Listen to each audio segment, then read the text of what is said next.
I'm Logan Crawford, and right now on Spotlight, we're exploring Yang, a captivating work of historic metafiction by Daniel Karpinski, translated by Max Karpinski. Set against the backdrop of Toledo, Spain, during the Spanish Inquisition, this novel blurs the lines between reality and dreams, weaving a tale of passion, identity, and escape. Join us as we delve into the rich historical tapestry and the philosophical depths of this award-winning novel. We're delighted to have this extremely talented author join us here today on Spotlight. We thank the team at Prime 7 Media for helping us put him in the spotlight today, and we ask viewers like you to support authors like him by subscribing to our channel and by purchasing his remarkable book. The links are below this interview. Dan, great to see you here today on Spotlight. Nice to see you too. Thank you very much for having me. It's a pleasure to have you on the show. This is such a riveting work, truly original. What inspired you to choose historic metafiction as the genre for YAD? I think historic metafiction allows me and allows every author to explore many different layers and connection to the potential reader. This is the story, just the fiction, right? There's a historic story. There is a totally different background that some people find fascinating. Some people can find, difficult. There is a metafiction. I can talk about people who are historically well known and create their new identities, stories, and connect them in a different way. So from a potential reader from high school to the high educated academic, I think this book is to everybody or for everybody. Absolutely. Yeah, it's a delightful book. It's a wonderful read. Tell us a little bit about how you integrated real historical figures like Goya and El Greco into the story. As you said, the whole story is taking place in Toledo, Spain, right? Toledo is a very special place. It was the capital city, then it was the capital city for Inquisition, but many people went through this town, starting with our main character, Narciso Tomé, an architect who is creating in the old dark cathedral, very new, almost like totally different aesthetic, an altar. They are people who were working there. Of course, El Greco living there, the painter. Goya was practicing some paintings in this cathedral for many years. So they are coming together in my book as a kind of an enrichment of the background. Of course, the story is about an architect, Narciso, and his wife, and how they are intertwining through the story. This is the major thing. But there's a rich crowd that is definitely adding to the whole story. Why don't you give the folks at home an overview of the story? Generally, three parts.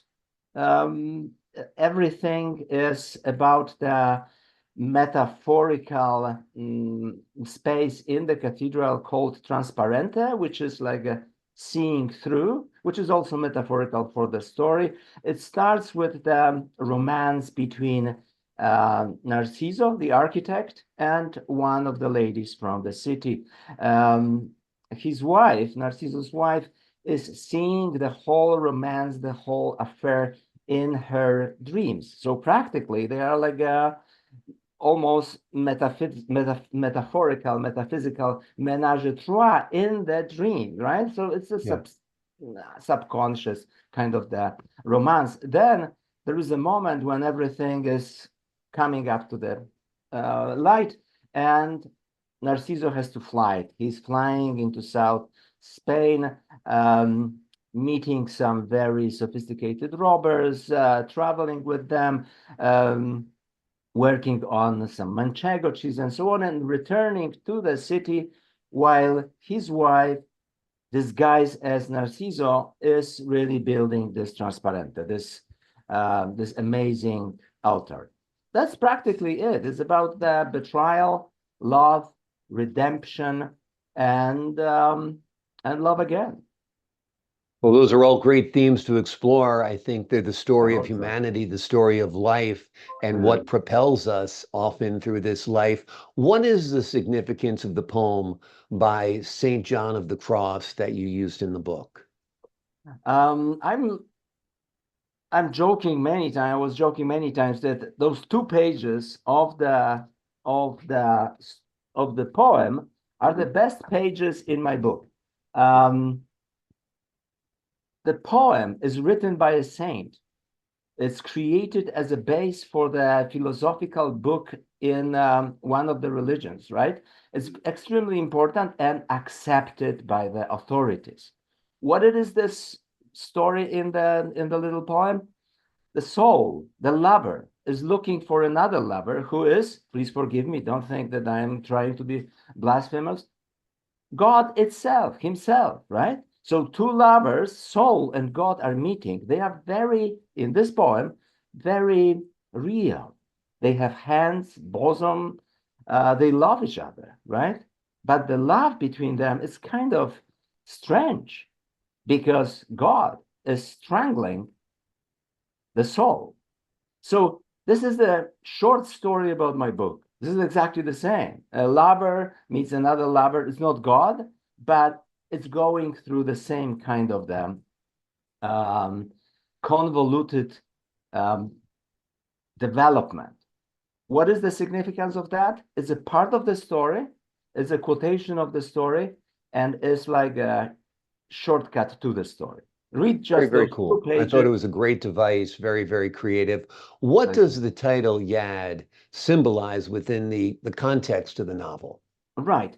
The yad is, in English, it's the pointer. It's an instrument that rabbi or somebody else who is reading the holy book is pointing to each word. So he's not losing the line of thoughts or the losing line of writing. It's just a simple instrument. In Polish, in my mother tongue, yad means venom, has a different meaning to that.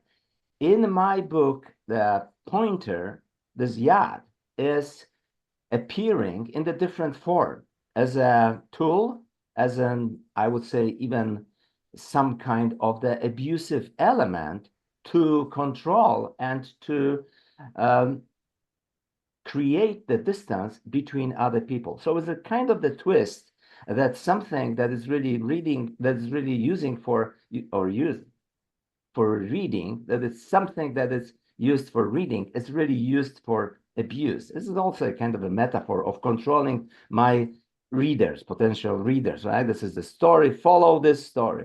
This is what I'm saying. Exactly. Fantasy is a huge genre right now, as is historical fiction. Have you envisioned this perhaps as a film or a series? Logan, you read my mind. I think that my book is written for script writers and Mhm. directors. I wish Yeah. that somebody, I had already a group of people here in Toronto trying to make it into the film. It's all about the money. Yes, I would like to see it as a kind of the um, movie. And I Mhm. would like to say, I don't know if you know, because it's very niche, very cult kind of the Right. movie.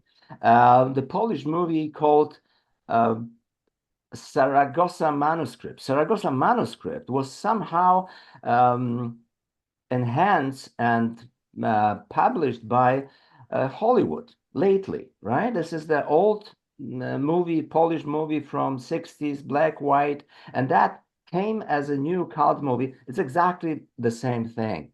Spain, romance, convoluted story, lots of people from both sides of enemies and lovers. I wish that I can do something like that with this book to do the movie. Well, well, the book is out there now, the work is out there now. So, Hollywood, if you're listening, this would be a terrific film.